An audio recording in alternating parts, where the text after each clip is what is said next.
Next call لیتے ہیں جی. السلام علیکم. وعلیکم السلام. جی جی مفتی صاحب، مجھے آپ سے سوال یہ کرنا ہے کہ حج پہ جانے کے لیے عورتوں کے لیے محرم کا ہونا کتنا ضروری ہے. یہ سوال میں اپنے لیے کر رہی ہوں کہ میری عمر 55 ہے اور میرے خاوند فوت ہو چکے ہیں اور میں اس سال حج کرنا چاہتی ہوں. آپ کی عمر کتنی ہے؟ 65. جی. اچھا ٹھیک ہے جی. اور ٹھیک ہے. خاوند فوت ہو چکے ہیں تو مجھے اکثر لوگ یہ کہہ رہی ہیں کہ محرم کے بغیر تمہارا حج پہ جانا مناسب نہیں ہے. چلیں تو ٹھیک لیکن ہے. میں نے اس سال نیت کی ہوئی ہے میں نے جانے کی. چلیں ٹھیک ہے، میں عرض کرتا ہوں. ٹھیک ہے، بہت شکریہ.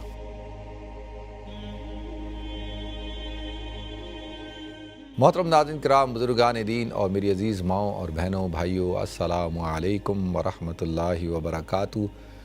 میں آپ کا میزبان عبدالوہاب آپ کو پروگرام گفتگو کے اندر خوش آمدید کرتا ہوں. ناظرین، پہلے تو میری بہن نے جو سوال پوچھا ہے نا، حج پہ کیا ایک خاتون بغیر محرم کے حج پہ جا سکتی ہے، پہلے تو یہ بات ذہن میں بٹھائیں کہ ایک خاتون کا بغیر محرم کے جو سفر ہوتا ہے نا، جو شرعی سفر یعنی 48 میل سے دور کا 3 دن کی مسافت کا سفر جو ہوتا ہے، جس میں انسان جو ہے قصر نماز کر لے، کیا اس کی اجازت ہے یا نہیں ہے. ٹھیک ہے، یہ ہے اصل سوال. کیونکہ حج میں بھی اب ٹریولنگ ہے تو پھر وہ حج بھی اس میں آتا ہے نا. تو اس حوالے سے میں اس پہ کئی دفعہ بات چیت کر چکا ہوں کہ دیکھیں کیا ہوتا ہے کہ شریعت نے یہ جو حکم لگایا ہے نا، وہ اس لیے لگایا تاکہ ایک خاتون کی پروٹیکشن ہو، خاتون کی حفاظت ہو. اگر خاتون بغیر کسی محرم کے سفر کرتی ہے اور کسی دوسرے ملک جاتی ہے تو کئی دن کا سفر ہوتا ہے، اور اگر وہ اکیلی ہے تو اس کی عزت آبرو کے اوپر حملہ ہو سکتا ہے، اور یعنی اس کے پاس جیولری ہوتی ہے، سونا پہنا ہے تو اس کے اوپر. اور سب سے پہلے تو اسلام یہ چاہتا ہے کہ خاتون جو ہے وہ پروٹیکٹ ہو اور اس کے اوپر کوئی تہمت نہ لگائے اور اس کی عزت آبرو کی حفاظت ہو. تو اس بنیاد پر اسلام نے جو ہے یہ حکم لگایا. ٹھیک ہے جی. اب آج کے دور کے اندر پہلے ٹریولنگ ہوتی تھی، لوگ کاروان میں سفر کرتے تھے. کاروان آپ سمجھتے ہیں، قافلے چلتے تھے، اور قافلوں کا ایک سفر 2 مہینے 3 مہینے کا ہوتا تھا، پڑاؤ پڑتا تھا، کیونکہ وہ بائی روڈ سفر ہو رہا ہے، کاروان میں ہو رہا ہے. اور ایک کاروان میں جو ہے وہ کئی 100 لوگ ہوتے تھے، باقاعدہ محافظین ہوتے تھے، یہ سب کچھ ہوتا تھا نا. تو کبھی نہیں، اکثر ایسا بھی ہوتا تھا کہ کاروان کو لوٹ لیا جاتا تھا، ڈاکو حملہ کرتے تھے. تو اور پھر وہ کیونکہ پڑاؤ پڑتا تھا، لوگ وہاں خیموں میں رہتے تھے، تو اگر کوئی عورت اکیلی ہوگی تو پھر آپ اندازہ کر سکتے ہیں 2 منٹ کے لیے کہ بھئی اس کے ساتھ کیا ہو سکتا ہے، کیا کچھ ہو سکتا ہے. تو اس لیے اسلام نے کہا کہ نہیں بھائی، عورت کی پروٹیکشن یہ ہے کہ وہ محرم لوگوں کے ساتھ ہو. ٹھیک ہے جی. اس وجہ سے یہ حکم تھا. آج کیونکہ آج زیادہ تر سفر جو ہے وہ تو ہوتا ہے پلین میں، جو دوسرے ملکوں میں آپ جاتے ہیں، اور پلین کا سفر جو ہے وہ اب تسلیم شدہ بات ہے. یعنی کوئی میں سروے کی بات نہیں کر رہا، ایک تسلیم شدہ بات ہے کہ وہ ایک بڑا ہی محافظ اور حفاظت والا سفر ہوتا ہے، محفوظ سفر ہوتا ہے. اس کے اندر جو ہے وہ کبھی ہم نے یعنی نہیں سنا کہ ایئرپورٹ پہ اور جہاز میں کسی عورت کی عزت کے اوپر حملہ ہو گیا، اس کی آبرو پہ حملہ کر دیا گیا، یا اس کو لوٹ لیا گیا اس بنیاد پہ کہ جی وہ اکیلی ہے. تو ایسا کیونکہ وہ تو ایک یعنی ایئرپورٹ ہو گیا اور یہ ساری جگہیں تو بہت سیکیور ہوتی ہے نا، ایکسٹرا وہاں پہ سیکیورٹی ہوتی ہے.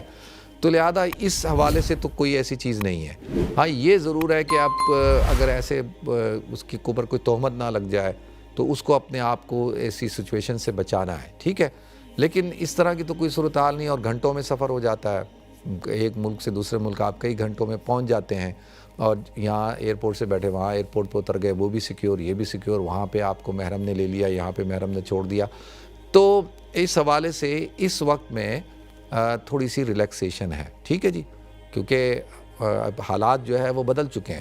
میرے لیے بڑا آسان ہے کہ میں کہہ دوں ناجائز ہے، بہت آسان ہے. کوئی اچھی بالکل کہہ دیتا ہوں جی. اگر آپ کسی اور مولوی کے پاس جائیں گے، مفتی کے پاس جائیں گے، وہ کہے گا ناجائز ہے. تو آپ اس سے 10 دفعہ پوچھتے رہیں بھائی کیوں ناجائز ہے، کیا ہے، تو وہ آپ کو شاید اتنی ڈیٹیل سے نہ بتائے.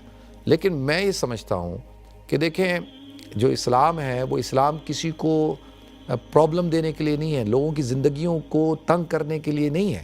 اسلام لوگوں کی زندگیوں کو آسان کرنے کے لیے، اسلام جو ہے وہ انسانوں کی رہنمائی کے لیے، اسلام یہ چاہتا ہے کہ لوگ ایک خوشحال زندگی گزاریں، پرسکون زندگی گزاریں، ان کے ساتھ کوئی ایشوز نہ ہو، اس لیے جو ہے اسلام نے یہ سارے احکام لگائے۔ تو اب رہے گی بات یہ کہ حج کا سفر تو عبادت کا سفر ہے۔ اب اس میں کوئی خاتون ہے جو جوان خاتون ہیں، ینگ ہیں، جوان ہیں، اور وہ اکیلی چلی جاتی ہیں، تو دیکھیں نا کئی ایشوز، کیونکہ وہاں پہ آپ کو مینا میں ہے ٹھہرنا ہے، مزدلفہ میں ٹھہرنا ہے، عرفات میں آپ کا سفر ہے، اور وہ کس طرح کا، آپ جنہوں نے حج کیا ان سے پوچھیں کہ بھئی کیسی صورتحال ہوتی ہے، پھر آپ کے ساتھ لوگ ہیں، پھر یہ، تو اس لیے اسلام یہ کہتا ہے کہ بھائی جوان خاتون بغیر کسی محرم کے، بغیر کسی گروپ کے، اس کو مناسب نہیں ہے کہ وہ جائے، اس کے لیے جائز نہیں ہے، ٹھیک ہے جی۔